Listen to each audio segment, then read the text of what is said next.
So recently, like during the production of the Cave Story episode, my computer got hacked. It was so bad that I had to reinstall Windows. I'm still kind of recovering at this point.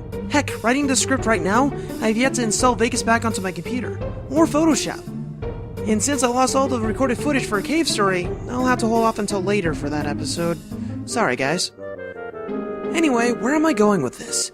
Well, before my computer had to be nuked, I bought a few games off of Steam that refused to work. And since I couldn't get my money back because of Steam, it was really annoying just seeing them on my list and not being played.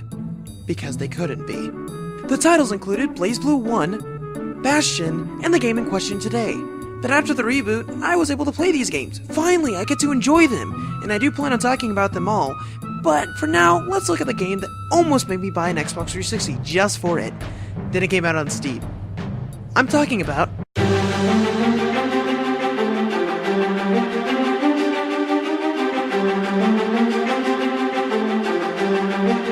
Dust: An Elysian Tale is a Metroidvania-style action platformer RPG explore the areas and backtrack type of game. And dang is it good. You know, for a guy who gets lost in Super Metroid and has never played any Castlevania game, I'm a huge fan of these types of games. Cave Story, Blood Rain Betrayal, Shantae, and this one. The game was made by one guy, like most amazing indie games out there. And the inspiration is from one of his favorite games of all time, which I'm guessing is Castlevania Symphony of the Night.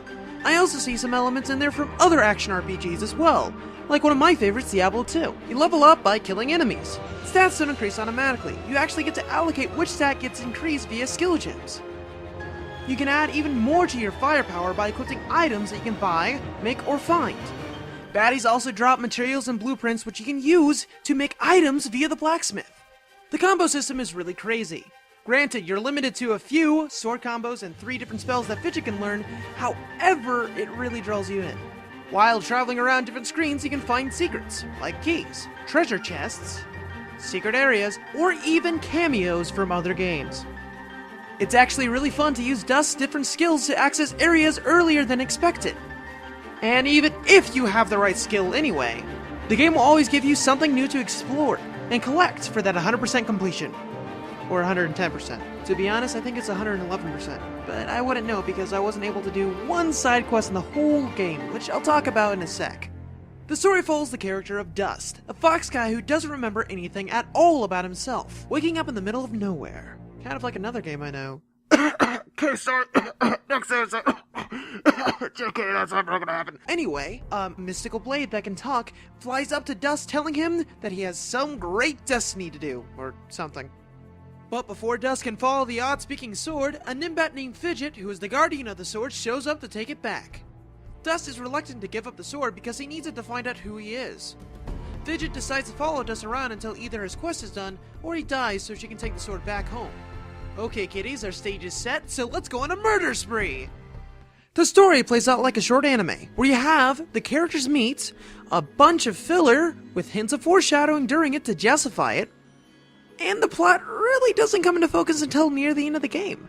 I'm not saying this type of pacing is bad or anything. I'm just saying, don't go into it expecting to get many questions answered until near the end of the game.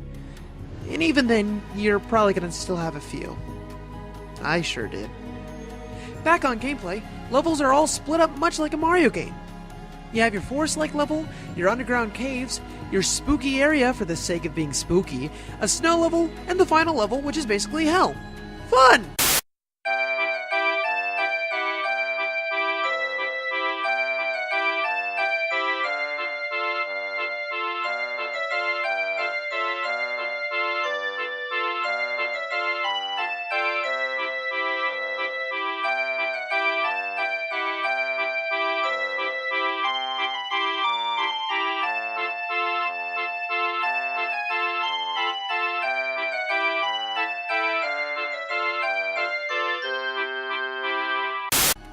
Nothing wrong about that. It's a pretty popular type of level structure. And it's varied. So it's one of those, been there, done that, but it's still pretty awesome.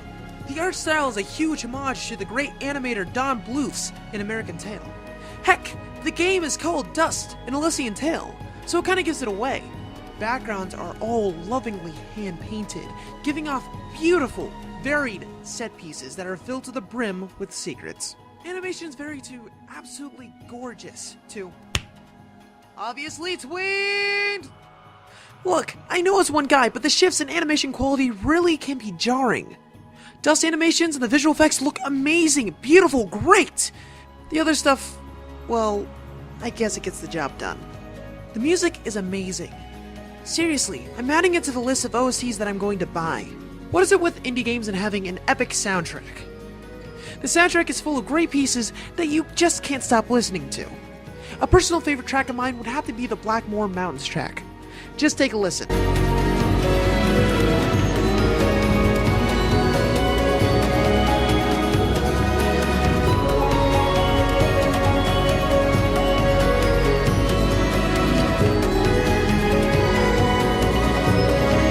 Sets the mood for the area, don't you agree? The voice acting is full of a lot of famous internet VAs.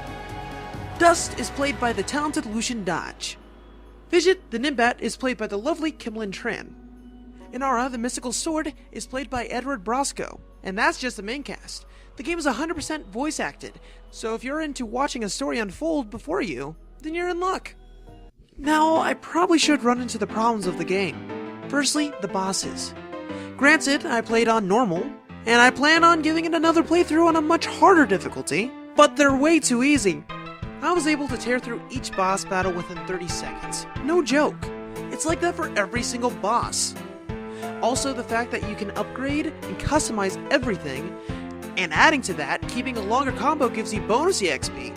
It makes it so that you're way too overpowered for the boss at the end of the area. I see some areas of great level design to dodge the boss for longer boss fights, but if I can tear through their HP like it's a stick of butter being sliced with a warm knife, there really isn't a challenge. Or a point. Heck, the final boss had multiple different phases with multiple HP bars, and he was still no match for my powerhouse of a character I created. It's pitiful, really.